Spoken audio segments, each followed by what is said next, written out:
Alléluia. Nous sommes bénis au nom de Jésus. Amen. Le Seigneur nous a encore fait grâce ce matin de continuer nos enseignements. Amen. Nos séries d'enseignements sur les ennemis auxquels nous sommes confrontés. Alléluia. Et vraiment, je suis en train de remercier le Seigneur pour cette opportunité, cette bénédiction que nous partageons toujours. Alléluia. Et je suis en train de dire aussi à ceux qui nous écoutent fidèlement de demeurer fidèles aux enseignements de la parole de Dieu, afin que nous puissions impacter notre génération. N'oubliez pas, il y a une différence entre la connaissance de la parole de Dieu et la prière. La prière apporte une solution particulière à quelque chose donné, or que la parole de Dieu demeure pour toujours. Elle a une solution permanente pour tout problème. Vous êtes bénis. Amen. Nous allons prier. Père, merci pour ce matin. Merci pour la grâce que tu m'as encore faite de partager avec ton peuple la parole de Dieu. Merci parce que tu me donnes la capacité de dire ce qui vient de toi. Et tu donnes aussi la capacité à quelqu'un de pouvoir recevoir de toi. Au nom de Jésus. Amen. Oh, hallelujah. Praise the Lord. Alléluia. Yeah. Ok. C'est bon. Nous avons déjà envoyé un enseignement sur ce thème que nous avons intitulé le vrai ennemi. Amen. Aujourd'hui, nous allons continuer avec toujours le grand chapitre, les ennemis auxquels nous sommes confrontés. Et ce que nous voulons faire sortir dans cet enseignement, c'est révéler qui est le vrai ennemi du chrétien. Amen. Parce qu'aujourd'hui, nous nous attaquons à plusieurs choses. Nous nous attaquons au diable, nous nous attaquons à nos frères. Mais en réalité, qui est l'ennemi des chrétiens? Alléluia. Ok. Aujourd'hui, nous allons parler des natures et les attributs de qui est notre vrai ennemi. Amen. La nature et les attributs de qui est notre vrai ennemi. Et n'oubliez pas, hier, nous avons révélé par nos enseignements que ce n'est pas ton frère, ce n'est pas ta soeur, ce n'est pas ta connaissance à côté de toi qui est considéré comme ennemi ou bien qui est ton ennemi, mais c'est le diable premièrement. Deuxièmement, c'est le monde dans lequel nous sommes. Troisièmement, c'est la chair que nous avons. Quatrièmement, c'est le sexe que nous avons.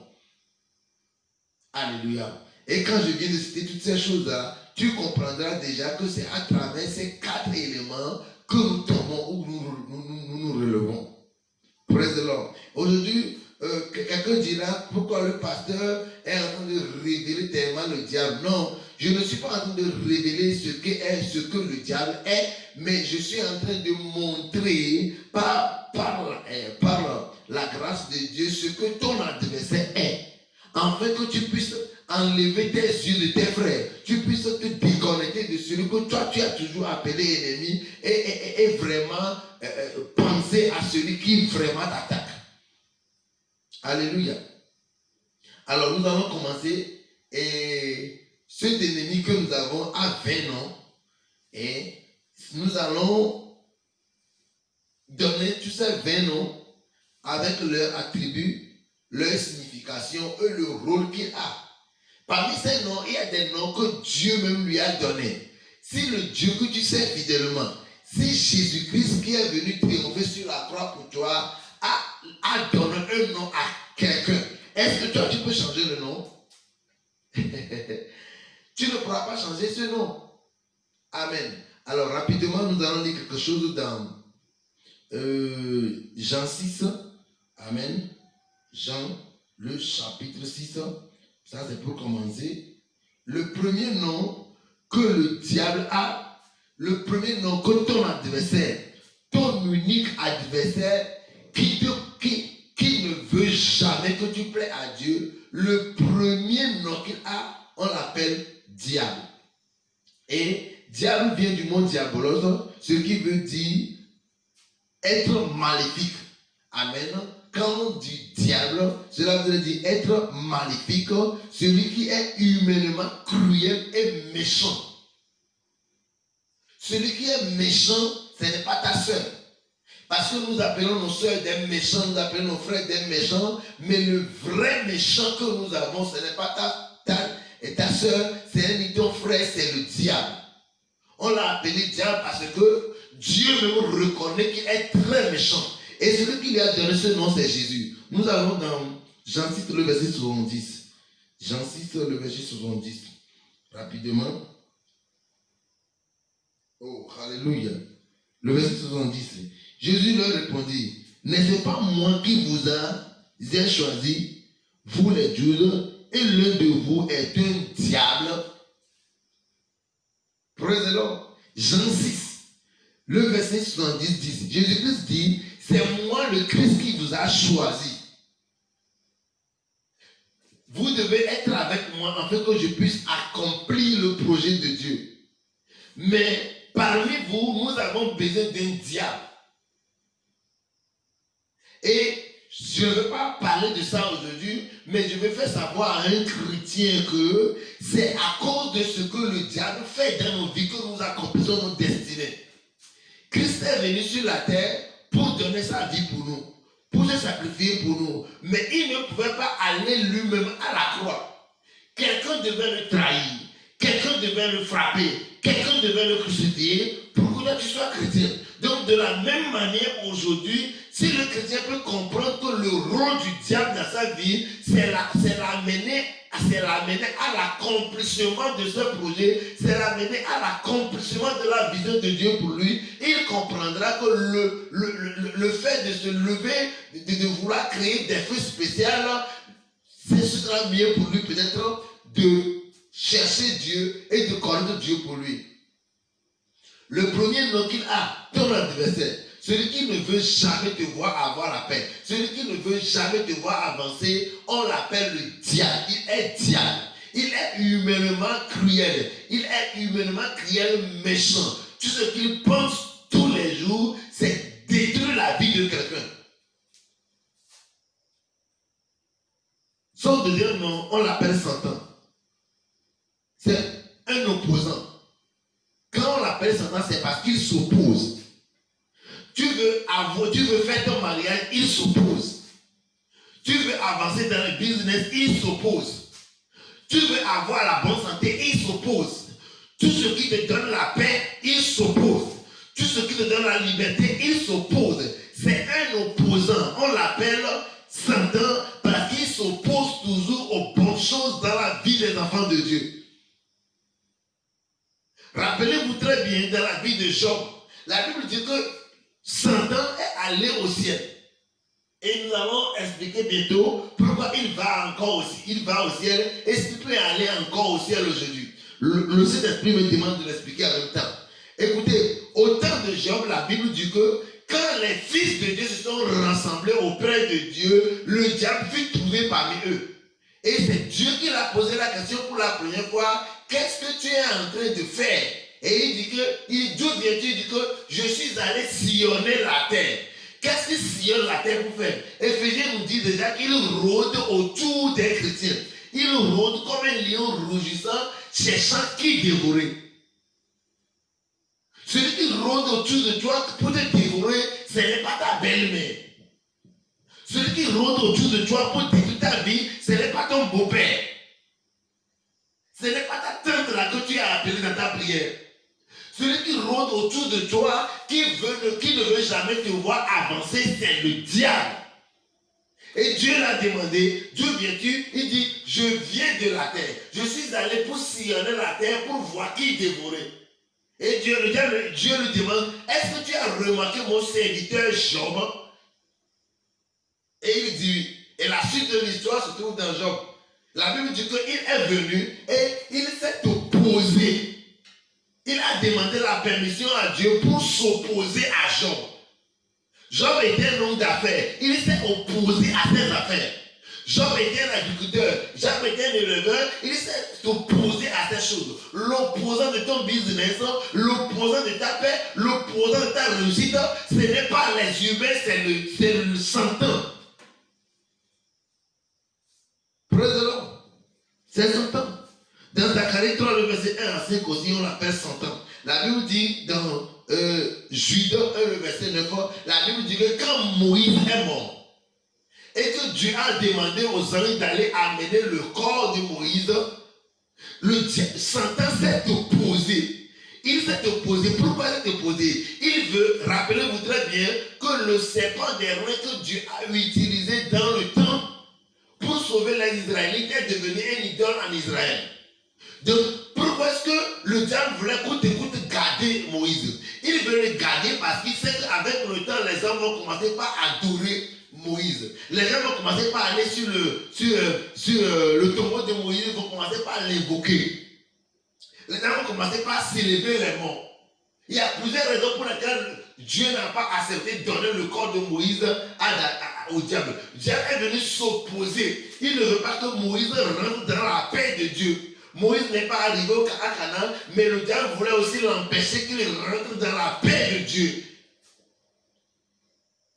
Écoutez, pourquoi est-ce que nous en faisons ceci? Nous en faisons ceci parce que je suis fatigué d'un bébé spirituel qui chaque fois, il vient avec des requêtes. Pasteur, prie pour moi, ma tante, mon frère, je suis fatigué. Si le chrétien peut comprendre que notre adversaire, celui qui nous combat, notre opposant, c'est le diable, nous allons aimer nos frères, nous pourrons accomplir vraiment le commandement de Dieu. Dans la nouvelle alliance, ce que Dieu nous recommande, c'est d'abord l'aimer Dieu, aimer nos frères et aimer nos ennemis. Et la Bible dit dans Matthieu 5 que celui qui aime son ennemi, capable de prier pour lui, capable de lui faire du bien, c'est celui-là qui sera un serviteur parfait. Il sera parfait comme son Père est parfait. Praise the Lord. Son troisième nom, on l'appelle l'accusateur. Praise the Lord. Rapidement, nous allons lire, on l'appelle accusateur. Cela veut dire encore 100 ans. Amen. Celui qui accuse, celui qui veut rendre coupable, celui qui présente quelqu'un comme coupable. Est-ce que vous savez qu'il y a des gens, chaque fois quand tu les rencontres sur le chemin, ils veulent te rendre coupable. Moi, j'ai un frère comme ça. Ce frère, quand tu le rencontres, il dit, oh, petit frère, comment ça va? Je dis, oui, ça va. Il dit, oh, tu sais, ça fait déjà 3 jours que tu ne m'as pas appelé. Non, tu n'as pas bien fait. Non. Et il commence pas à t'accuser. Écoutez, ne vous laissez pas téléguider par le diable. L'accusateur, l'unique et le vrai, c'est le diable. Écoutez, le frère qui est à côté de toi et qui t'accuse, c'est laissé téléguider par le diable. Alléluia. Je vous ai dit dans l'enseignement passé que la Bible n'a jamais dit que c'est Judas Iscariote qui va trahir Jésus. Jésus-Christ même ne savait pas que c'est Judas Iscariote qui va le trahir. C'est Judas Iscariote qui s'est laissé disponible à l'accusateur, au trahisseur, à celui qui doit trahir pour trahir Jésus. Et donc de la même manière aujourd'hui, ton frère à côté de toi, c'est lui qui s'est laissé disponible au diable.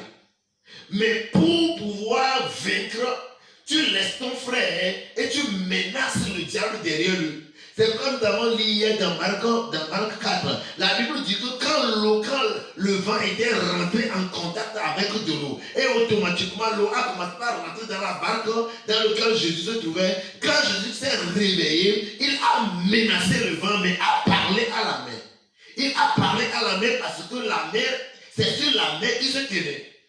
Mais il a menacé le vent. Il sait que c'est le vent qui est l'intrus là, qui est venu en contact avec la mer pour déranger le voyage. Donc de la même manière, le chrétien, le vrai chrétien, dont cette prière sont exaucées, est celui-là qui comprend que ce problème qui se passe, cet homme qui est utilisé contre moi, c'est le diable qui est celui qui est derrière lui. Si tu peux comprendre que c'est le diable qui est caché derrière ce que ton frère fait, tu pourras l'aimer malgré tout et accomplir la volonté de Dieu. Praise the Lord. Comment est-ce qu'il nous accuse? Premièrement, il nous accuse devant Dieu. Nous allons lire Zacharie 3 rapidement, à cause du temps. La Bible dit que Zacharie, le sacrificateur, devant le Seigneur, le diable se pointe pour l'accuser. Tout ça là qu'on dit, on parle, ça c'est dans l'Ancien Testament. Je n'ai pas écouté encore dans le Nouveau Testament quelqu'un qui est allé vers Dieu et le diable se pointe encore à côté de lui pour l'accuser. Pourquoi? Parce que le sang de Jésus nous a tracé pour nous notre propre chemin vers Dieu. À cause du sang versé sur la croix, le diable ne peut plus nous condamner, nous qui sommes en Christ. Mais il continue pas à condamner le païen parce que pour le païen, Christ n'est pas encore venu.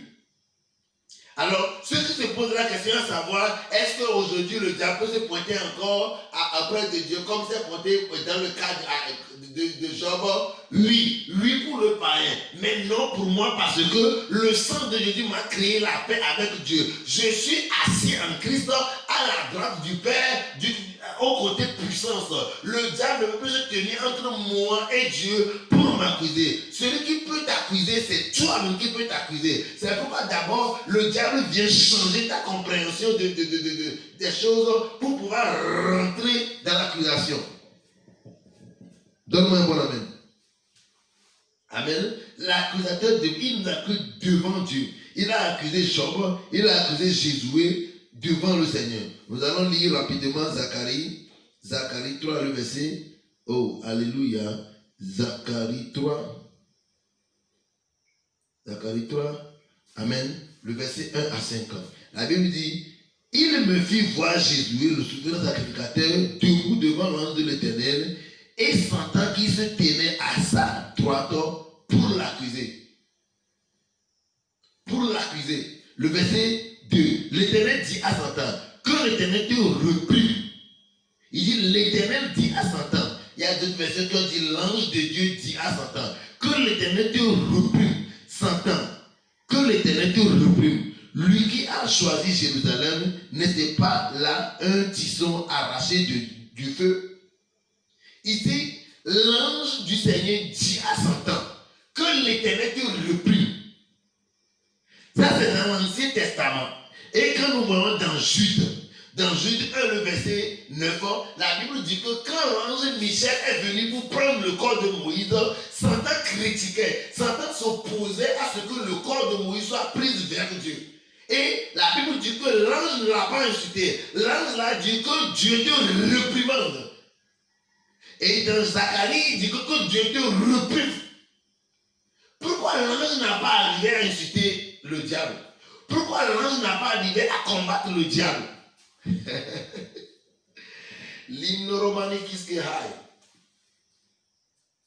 écoutez, parce que réellement le diable avait raison de réclamer Moïse parce que Moïse était né sous quoi? La loi. Il a donné lui-même la loi, n'a pas su respecter. Il est né sous le péché et donc sous la domination du diable. Si nous lisons très bien dans Jean 8, le verset 43, la Bible dit que les humains sous la loi, les humains dans l'ancienne alliance sont des propriétés du diable. Donc le diable vient réclamer ce qui lui appartient. À travers la désobéissance d'Adam, nous sommes devenus des propriétés, des héritiers du diable et nous appartenons au diable. Ça c'est avant. Aujourd'hui j'appartiens à Christ. Donne-moi un bon amen. Et il est venu pour réclamer ce qui lui appartient. Jésus ici aussi, il est prophète. Il sert Dieu, mais il n'appartenait pas à Dieu. Il était plus au diable qu'à Dieu. C'est pourquoi le diable peut se pointer devant Dieu pour le réclamer. Et en ce moment-là, Dieu n'a pas la même mise sur toute personne. Dieu a seulement la même mise sur ceux qui l'adorent fidèlement. Mais aujourd'hui, alléluia, à travers le sang de Jésus-Christ versé sur la croix, le diable ne peut plus jamais même se pointer entre moi et Dieu. Écoute, il n'y a même pas d'espace entre moi et Dieu. Et il va se pointer où? Celui qui voit le Père a vu le Fils et celui qui a vu le Fils a vu béni. Il se pointera où pour m'accuser?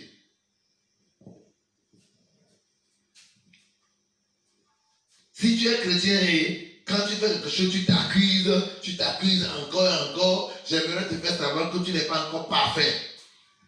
Je me rappelle, ça fait déjà plusieurs années déjà, quand j'étais enfoncé même dans l'option, dans certaines connaissances, je ne faisais rien dans la vie. Toute ma vie était la lecture de la Bible, la prière, la lecture de la Bible, la prière, rien que ça. Je me rappelle quand je suis tombé dans un péché et j'ai senti le diable se tenir à côté de moi pour me culpabiliser. C'est ce que j'ai dit. Je ne vais pas te dire ça. Si je te dis ça, tu ne vas pas peut-être croire.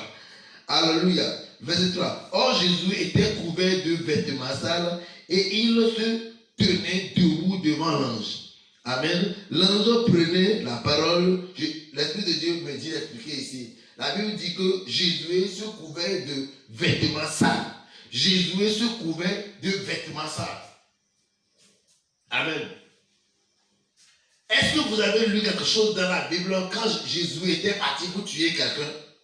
Est-ce que vous avez lu, je ne parle pas de Jésus, l'assistant de Moïse, Jésus avec Zorobabel qui ont relevé le mur de Jérusalem? Est-ce que vous avez vu quelque part dans la Bible où la Bible dit que Jésus est parti tuer, Jésus est parti escorter, où est venu alors ce vêtement sale que Jésus avait sur lui? Écoutez, Adam, à travers sa désobéissance, a mis sur toute l'humanité un vêtement très sale. Et Dieu, pour apaiser sa propre colère, il a tué dans le jardin un bête et nous a couverts avec le sang. Donc, ceux qui croient en Dieu sont couverts du sang. Et ceux qui ne croient pas en Dieu sont encore dans les vêtements de feuilles là, très sales. Même si c'est le sang des bêtes, aujourd'hui c'est encore très sale devant Dieu. Parce qu'il y a aujourd'hui notre sang 1000 fois plus clair et limpide que ce sang de bête en ce moment. Donne-moi un bon amen. Jean 1, le verset 9 à 12. Le diable est parti l'accuser. Moïse également, dans Jude 1, le verset 9, le diable est aussi parti l'accuser. Comment il accuse? Il accuse premièrement devant Dieu. Ça, c'est l'exemple de Job, l'exemple de Jésus, l'exemple de Moïse. Il accuse devant nos frères. Il y a des gens, écoute, celui qui va pour t'accuser près de ton patron. Celui qui va dire à ton patron que tu as volé. Celui qui va pour parler mal de toi, pour t'accuser auprès des gens, pour que tu aies des problèmes, ce n'est pas ta soeur. Écoutez, moi j'ai compris que tout ce qui se passe autour de moi est spirituel. Tout ce qui se passe autour de moi est spirituel. Même si tu m'envies, ce n'est pas toi qui m'envies. C'est ce qui m'a amené à aimer pas possible les gens. Même quand tu te manifestes d'une manière négative envers moi, je comprends que c'est le diable qui veut me détruire, qui a trouvé de place chez toi pour t'utiliser contre moi. Et c'est facile pour moi de marcher dans l'amour. Si le chrétien peut comprendre que l'unique adversaire éternel de sa vie, c'est le diable qui incarne les gens contre lui, nous pourrons accomplir la volonté de Dieu qui est d'aimer tout le monde comme nous-mêmes. Parce qu'il est très difficile d'aimer les frères si tu es conscient que c'est lui qui se lève contre toi. Aucun homme ne se lève jamais contre un autre homme. Jésus est à la porte et nous devons commencer par prêcher la vérité. Je suis fatigué de ce ministère-là où quand les gens se réunissent, tout le monde doit un démon, tout le monde doit un frère, tout le monde doit une soeur, et tout le monde crie, c'est celui-là qui a fait que je n'avance pas. Écoutez, c'est une sottise, c'est un problème de partout. Amen. Il nous accuse devant Dieu, il nous accuse devant le frère, et il nous accuse nous-mêmes. Alléluia. C'est pourquoi on l'a appelé l'accusateur. Son quatrième nom, on l'appelle adversaire. Il est adversaire. Rapidement, nous allons lire dans 1 Pierre 5, le verset 8. 1 Pierre 5, le verset 8. L'accusateur de nos frères. 1 Pierre 5, le verset 8. Oh, Mandelevis Kurikato Brahandia. Il dit, soyez sobre, veillez. Votre adversaire, le diable. Soyez sobre, veillez. Nous allons revenir ici. Premièrement, nous avons dit les ennemis auxquels nous sommes confrontés. Premièrement, la victoire obtenue sur la croix pour nous. Deuxièmement, et notre responsabilité vis-à-vis de ces ennemis. C'est ce que nous sommes en train d'enseigner aujourd'hui. Pour le moment, nous sommes en train de décrire les stratégies, les moyens d'action, les attributs de cet ennemi que nous avons qui s'appelle diable. Et nous sommes en train de donner ces noms et ces domaines dans lesquels il opère contre notre vie. Alléluia. Après, nous allons parler de la victoire obtenue sur la croix pour nous. Et troisièmement, nous allons parler de notre responsabilité en tant que chrétien à vivre vis-à-vis de cet adversaire, le diable. Et ici déjà, on dit quoi? Une de nos responsabilités dit que nous soyons saufs, que nous veillons.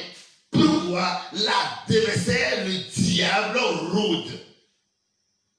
Écoutez, je n'ai pas encore lu dans le Nouveau Testament là où la parole nous a demandé d'envoyer le feu sur le diable. Excusez-moi, ce Holy Ghost fire que nous disons aujourd'hui, je n'ai pas encore lu ça. Je ne sais pas que ce n'est pas mon cas qui n'a pas bien lu. Mais toi aussi, tu peux aller lire. Va lire dans notre testament, dans notre Nouveau Testament, ce problème de Holy Ghost fire que nous crions aujourd'hui, Holy Ghost fire là, aujourd'hui là. Trouve-moi ça dans la Bible. Et je ne dis pas que ça ne travaille pas, ça travaille. Mais ce que Dieu donne comme conseil, c'est être sobre, c'est veiller. Nous allons expliquer ça après, comment être sobre, comment veiller. Parce que nous sommes fatigués. Si tu peux, écoutez, depuis que les églises sont fermées dans le monde entier là, j'ai demandé à l'Esprit de Dieu même, j'ai demandé quelque chose à l'Esprit de Dieu. Je ne vais pas te dire ça. Depuis là, au moins Dieu s'est reposé un peu seulement. Parce qu'on a fermé toutes les églises, surtout les centres de prière. Dans les centres de prière, la personne vient. Le pasteur ne le connaît pas. Tout ce que le pasteur veut, c'est qu'il y aura une solution pour que le centre soit bien construit. Donc, si c'est une femme qui vient pour prier, pour te marier avec l'homme de Dieu aussi, le pasteur prie. Si c'est une jeune fille qui est venue qui veut se marier avec son papa aussi, le pasteur prie. Si c'est une sorcière qui est même lui-même venue pour demander que son frère, sa soeur sorcière meurt aussi, le pasteur crie. Pas d'enseignement, toujours la prière. Et tout le monde est en train de chercher un démon. Vous êtes en train de chercher un démon, un diable qui est en train de nous tuer, qui est en train de vouloir notre mort tous les jours. J'ai aimé cet homme de Dieu et je vais toujours l'aimer. Cet homme de Dieu du nom de Marcelo Tounassi. Il a dit, quand l'église n'est pas enseignée, Dieu est dérangé inutilement. Notre adversaire, c'est le diable. La Bible dit de veiller, d'être sobre. Pourquoi? Parce que notre adversaire, le diable, rôde. Et nous allons parler comment est-ce qu'il rôde. L'adversaire, c'est quelqu'un qui combat. Qu'est-ce qu'il combat? Qu'est-ce qu'il combat premièrement? Qu'est-ce qu'il lutte pour ne jamais voir dans notre vie? Premièrement, il lutte pour que nous ne nous répandons jamais. Le diable est le père de l'incrédulité. Aujourd'hui, il y a une religion intermédiaire qu'on appelle les athées. Écoutez, le diable est le père de tous les athées. Pour vous, les soi-disant, je ne sais pas, humains, qui disent que moi, je ne suis même pas chrétien, parce que les pasteurs là mentent trop beaucoup, je ne suis même pas chargé, je ne fais rien, je suis parmi les gens, j'obéis à la nature. Est-ce qu'il y a un intermédiaire entre la nuit et le jour? Non. Moi, j'obéis seulement au loi de la nature, et donc, tu n'as rien compris. Il n'y a pas d'intermédiaire. Le diable est le père des païens et le père des athées. C'est tout. Il lutte contre la repentance. Il est le père de l'incrédulité. Premièrement, il luttera pour que les gens rentrent dans l'alliance chrétienne. Parce qu'il y a deux types de repentance. Il y a la repentance pour rentrer dans l'alliance et la repentance pour renouveler l'alliance. Pour ceux qui n'ont jamais reçu Christ, ils se répandent pour rentrer dans l'alliance. Et le diable les empêche. Et pour ceux qui sont déjà en Christ, ils sont tombés, ils se répandent pour renouveler leur alliance, pour être restaurés dans l'alliance. Le diable empêche cela également. Point numéro 2. Il lutte contre la sanctification. Maintenant que nous sommes en Christ, comment est-ce que nous devons vivre pour révéler le Christ? Comment est-ce que nous devons vivre maintenant que nous sommes en Christ pour révéler ce Christ que nous avons? Comment est-ce que nous devons vivre? Il lutte contre cela. Il fait tout pour que nous ne puissions pas vraiment vivre la vie que Jésus-Christ veut que nous vivons. Il est le chef dans cela.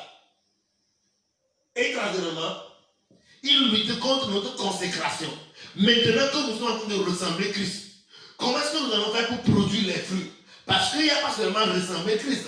Nous n'allons pas seulement ressembler Christ et remplir le royaume. Même si nous ressemblons à Christ, nous devons aller chercher les âmes pour Christ. Nous sommes sauvés pour être gardés. Et bien que nous sommes gardés, nous devons maintenant aller pour chercher d'autres personnes. Nous avons tous reçu le ministère de la réconciliation et nous avons les paroles de la réconciliation. Et qu'est-ce que nous devons faire avec ces paroles? Nous devons prêcher. Nous devons dire aux gens ce que Christ a fait pour nous. Ce que Christ a fait pour nous est ce que nous devons dire. C'est notre responsabilité d'aller dans le monde et d'amener le monde vers Christ. Je me rappelle qu'un homme de Dieu m'a dit, pasteur, tu sais, Dieu m'a demandé d'aller dans le monde et de ramener le monde. C'est pourquoi moi j'ai bien beaucoup d'oreilles.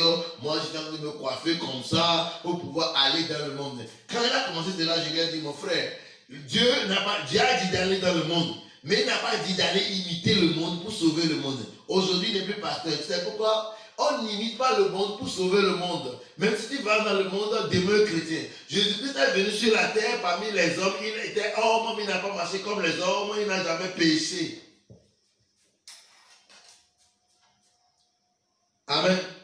Pour ceux qui sont devenus des impudiques, des fornicateurs, soit disant qu'il faut entrer dans le monde et ils s'habillent de n'importe comment, ils vivent n'importe comment. Quand tu leur poses la question, tu te dis même que Jésus-Christ est même venu, il a mangé dans la maison il a mangé dans la maison du Simon le lépreux. Le Simon le lépreux, il n'était pas chrétien. Simon, Jésus a mangé là-bas. Oublie ça. Alléluia. Oh, praise the Lord. Amen. Point numéro 5. Il est l'ange de l'abîme. Il est l'ange de l'abîme. Quand on parle de l'abîme, on est en train de parler du monde qui se trouve sous cette terre. Il y a un monde qui se trouve sous la terre. Il y a un monde sur la terre. Il y a un monde au-dessus de la terre. Il y a un monde au-dessus de cet ciel que nous voyons. D'abord, je vais le citer comme ça. Il y a un monde appelé abîme qui est sous la terre. Donc, le diable est appelé l'ange de l'abîme. Il n'est pas l'ange des cieux, il est l'ange de l'abîme. Elle est encore appelée le séjour des morts. L'abîme. Il y a un monde sur la terre. C'est sur ça que nous vivons. L'abîme est réservé au diable, à ses démons et aux personnes qui meurent. Amen. Qui meurent sous l'influence du monde. Qui meurent étant enfant du diable. Praise the Lord. Maintenant, il y a la terre réservée aux hommes, visitée par le diable, où le diable aussi domine et il contrôle aussi la terre. Maintenant, ce que nous voyons au-dessus comme ça, on l'appelle le ciel. Le premier ciel, là-bas, c'est les nuages, c'est les oiseaux qui volent, nous voyons, cela est appelé le ciel. Après le ciel là, il y a un deuxième ciel qui est rempli par rien que le monde ténébreux. Et c'est après ce monde ténébreux que Dieu siège. Donc, si tu regardes le ciel priant à Dieu, croyant que ta prière va traverser les nuages là avant d'arriver devant Dieu, tu te trompes. Il y a un monde là-bas qui pourra empêcher ta prière. Lis dans Daniel, la Bible dit que quand Daniel a prié, les démons des ailes ont arrêté l'ange qui amenait la résolution. C'est pourquoi Christ est descendu, habiter dans Marie, vivre en toi et veut demeurer en toi pour que tu puisses maintenant le parler de l'intérieur et non de l'extérieur. Donne-moi un bon amen. L'ange de l'abîme. Il est appelé l'ange de l'abîme. L'ange du profondeur. Amen. Oh, alléluia. Point numéro 3. Il est appelé Bélial. Ok, pour l'ange de l'abîme, c'est Apocalypse 9, le verset 11. Point numéro 6, il est appelé aussi Bélial. Nous allons lire rapidement dans 2 Corinthiens 6, le verset 15. 2 Corinthiens 6. Oh, Skiribo Mamachindoha. 2 Corinthiens 6. 2 Corinthiens 6, le verset 15. Oh, alléluia. Quel accord y a-t-il entre Christ et Bélial? Ou quelle part a le fidèle avec les infidèles? Quel accord y a-t-il entre Christ et Bélial? Mes frères et sœurs chrétiens, la saleté ne vient pas de Dieu. Ceux qui disent que non, c'est le ciel qui est propre. Laissez-nous vivre ce que nous voulons, nous devons vivre sur la terre. Dans mon esprit, je suis déjà propre. Donc je vais m'habiller n'importe comment, aller n'importe où, faire de n'importe quoi. C'est faux. Écoutez, le diable est appelé Bélial. Pourquoi? Un de ses grands ministères, c'est de dévaloriser. Regardez une jeune fille qui s'habille d'une manière impudique, qui laisse son sein dehors, laisse ses fesses dehors, et se tient sur la route, et fait appel aux hommes de venir se coucher avec elle. Cela ne peut être l'effet de quelqu'un. Et ce quelqu'un s'appelle Bélial. Ce qu'il fait dans ce ministère, et on l'a appelé Bélial, il dévalorise, il dégrade, il salit, il souille. Donc, tout ce qui te dévalorise vient de Bélial. Il y a des gens, partout tu vas, tu es dénigré, tu n'es pas considéré. Ça, c'est l'effet de Bélial. Écoute, nous ne sommes pas en démologie. Je ne suis pas en train de donner les noms du diable pour que tu puisses commencer à prier le matin, parce qu'aujourd'hui, il y a des prières de 10 heures, des prières de 11 heures, des prières de midi. Les gens qui ne sont plus jamais conscients pour ce que Jésus-Christ a fait sur la croix. Il y a les démons de douche, les démons de cuisine, les démons de salon. Il y a un démon qu'on chasse dans la télévision, écran plat. Quand ils ouvrent leur portable en même temps, il y a quelque chose il y a un nom qu'ils disent pour chasser les démons du portable. Partout ils sont braqués aux démons, les démons partout dans l'assiette. Écoutez, les démons même partout. Oh, sois conscient un peu des anges aussi. Donc quand je donne ces noms du diable, je ne suis pas en train de dire que va commencer par prier, je chasse Bélial. Non. Si tu veux chasser Bélial, sois propre. Lave-toi correctement, sois propre. Dis des choses pures. Ne sois pas dans l'impureté, dans l'impudicité et vouloir chasser Bélial. On l'appelle Bélial. Amen. Parce qu'il est celui qui pousse des gens dans la prostitution. Et je ne vais pas, la grâce de Dieu, parler de la prostitution, parler de l'impudicité quand je serai sur l'ennemi auquel nous sommes confrontés, le sexe. Quand nous serons sur l'ennemi auquel nous sommes confrontés, le sexe, je vais te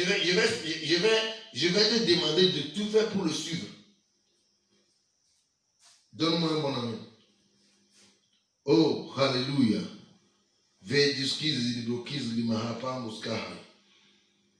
Amen. Troisième nom qu'il a, on l'appelle Belzéboul. Baal des Zéboul. Amen. Belzéboul veut dire Baal des Zéboul. Rappelez-vous très bien, dans Matthieu 12, le verset 24, la Bible dit que Jésus-Christ a fait un miracle que les Juifs ont rejeté.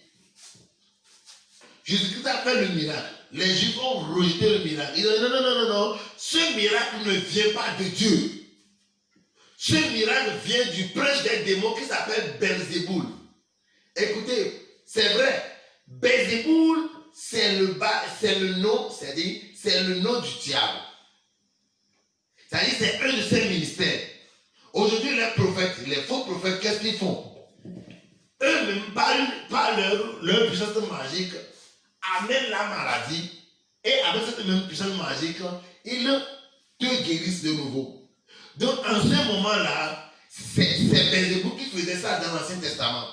Qu'est-ce qu'il faisait? C'était un démon qu'on adorait dans la maison du roi. Et donc, il amène lui-même la sécheresse. Et quand vous allez faire le sacrifice pour lui, il enlève la sécheresse.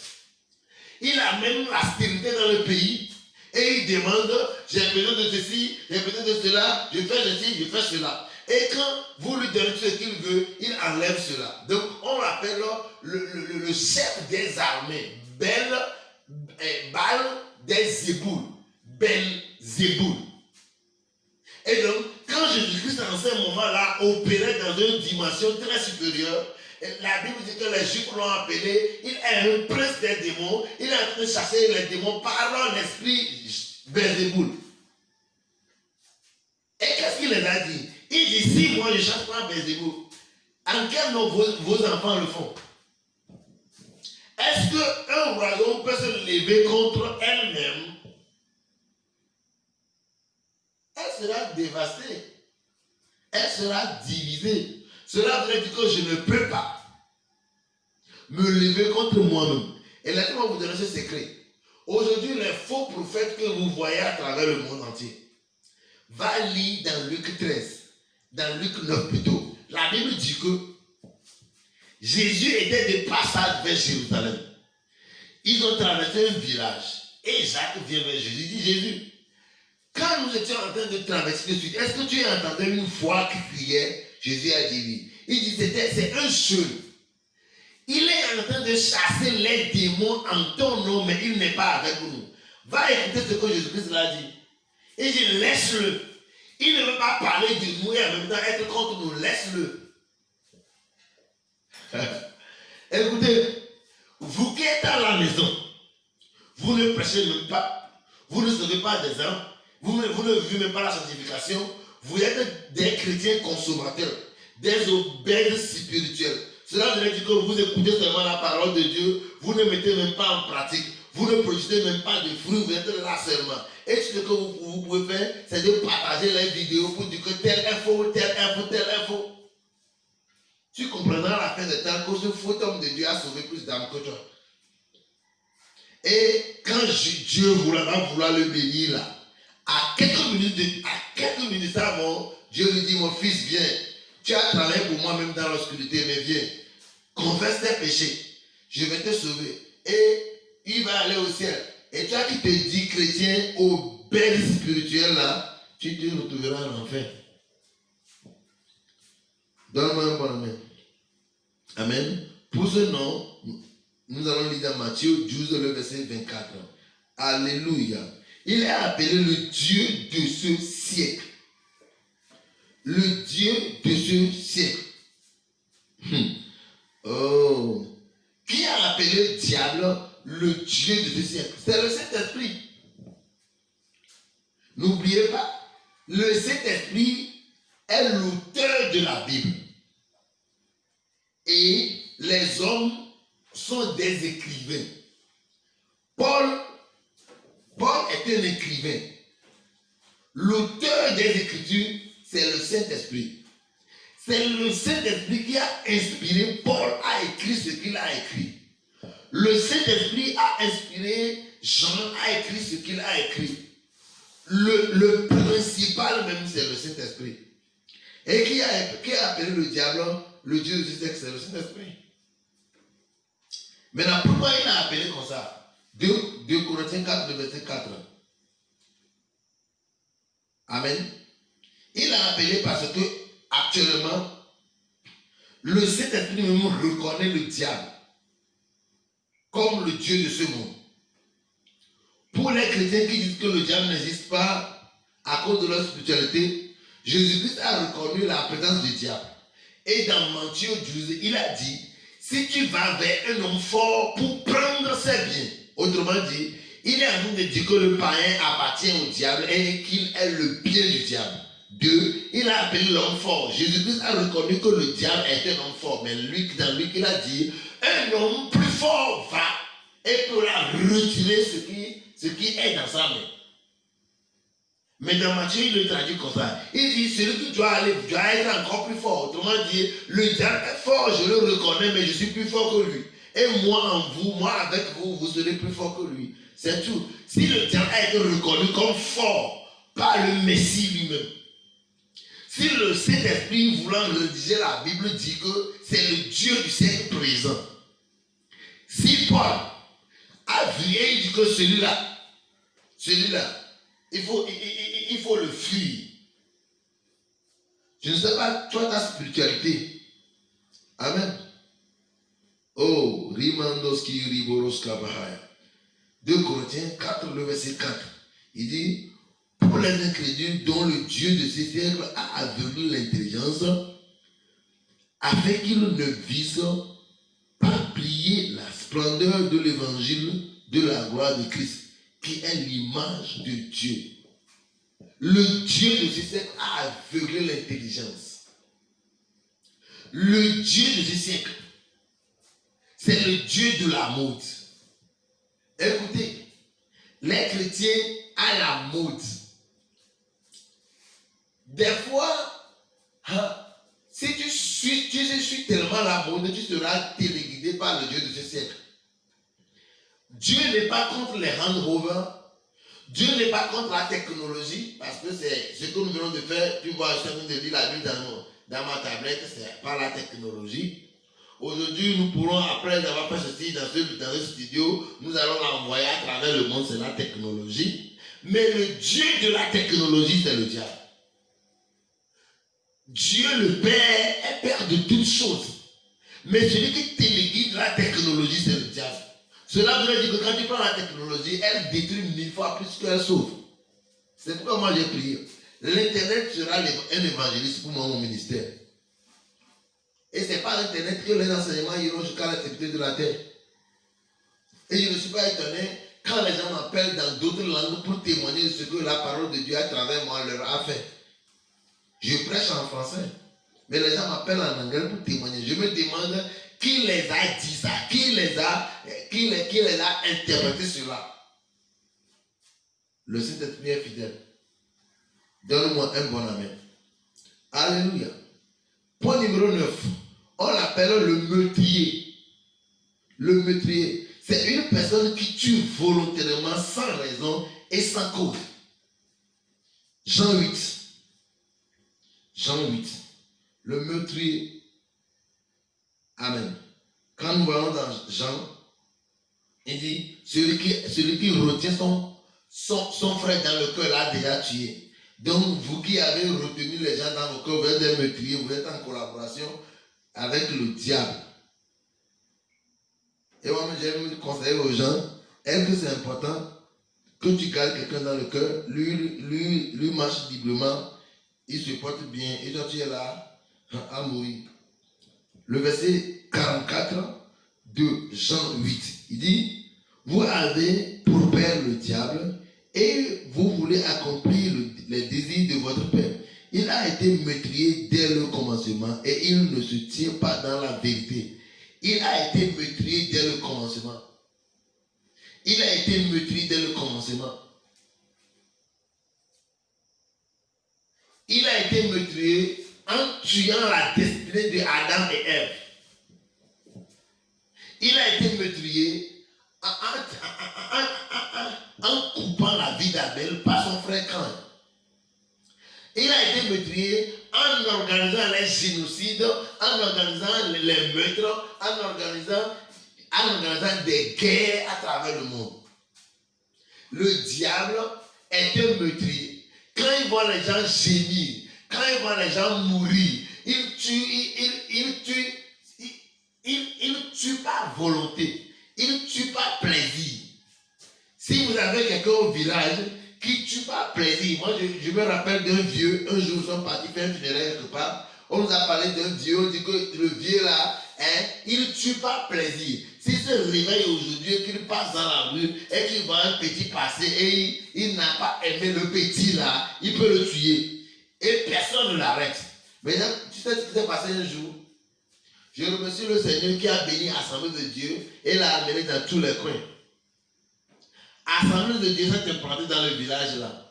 Et les enfants viennent à l'école de dimanche. Un petit enfant est venu à l'école de dimanche. Et on l'a montré qu'il est en Christ et que le sang de Jésus le protège. Le matin là, le petit de 7 ans est sorti de la maison et malheureusement a rencontré le vieux. Le petit de 7 ans jouait au ballon. Et quand il a rencontré, il a joué le ballon contre le vieux.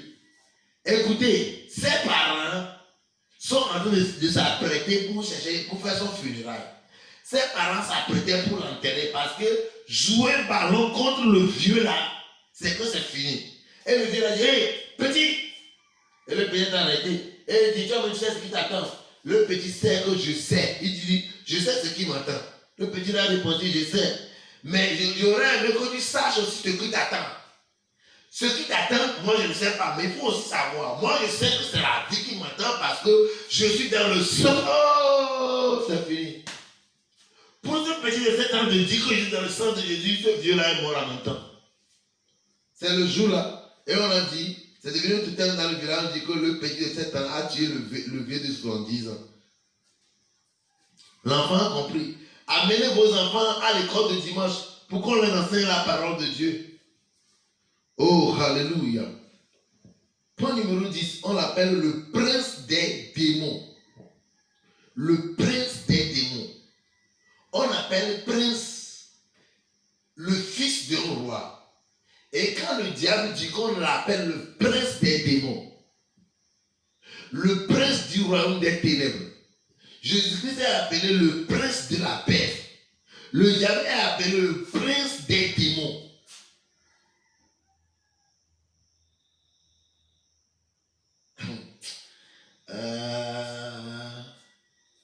Il est appelé le roi du siècle présent. Jésus-Christ est appelé le roi des rois. Chaque fois, un nom que Dieu donne à Jésus-Christ, le diable imite en même temps ce nom d'une manière contraire. On l'a appelé le prince des démons. Amen. Matthieu 12, le verset 24. Le prince des démons. Oh, alléluia. Et j'aimerais faire savoir à ces chrétiens-là qui ne savent pas que le monde spirituel, doit être un monde hiérarchique. Écoutez, si tu es un chrétien désorganisé, un pasteur désorganisé, il faut savoir que ton adversaire, le diable, est très organisé. Parce que si lui-même, il est prince, c'est parce qu'il y a une hiérarchie. Et c'est après cette hiérarchie-là qu'il lui-même vient et est appelé prince. Donc, pasteur désorganisé, ton adversaire est organisé. Rappelle-toi, dans Marc 5, la Bible dit que quand Jésus a posé la question à ce fou, il dit, qui es-tu? Il dit, je suis légion. Nous sommes plusieurs. Cela veut dire, il n'a pas dit que nous sommes légion, il dit, je suis légion. Cela veut dire que moi, le chef organisé, le chef de l'hierarchie, le chef du troupeau, moi qui suis devant, je m'appelle légion. Et il y a plusieurs autres personnes derrière moi. Le diable est organisé. Très organisé, pour les gens qui ne sont pas organisés. Oh, alléluia. Amen. On l'appelle prince de la puissance de l'air. Prince de la puissance de l'air. Cela veut dire qu'il a le contrôle sur l'atmosphère, les ondes de radio, les ondes de télévision, les réseaux internet, les astres. Pour vous qui avez pour adoration les astres, vous êtes en train d'adorer le prince de l'air. Alléluia. J'ai un ami, j'ai une amie plutôt, qui est dans le domaine de la psychologie. La dernière fois, elle m'a appelé, me dit, mais pasteur, ce que je viens de remarquer maintenant, après des années d'études que j'ai faites dans la psychologie, j'ai vu qu'il y a certaines matières que nous faisons, c'est des matières 100% spirituelles, basées sur le diable. Elle dit, bien sûr, c'est ça. Tu veux être psychologue. Après, tu as commencé par adorer indirectement le diable. Mais il le faut aussi. Il faut être un psychologue chrétien. Amen. Le prince de ce monde. Jean 14, le verset 30. Le prince de ce monde.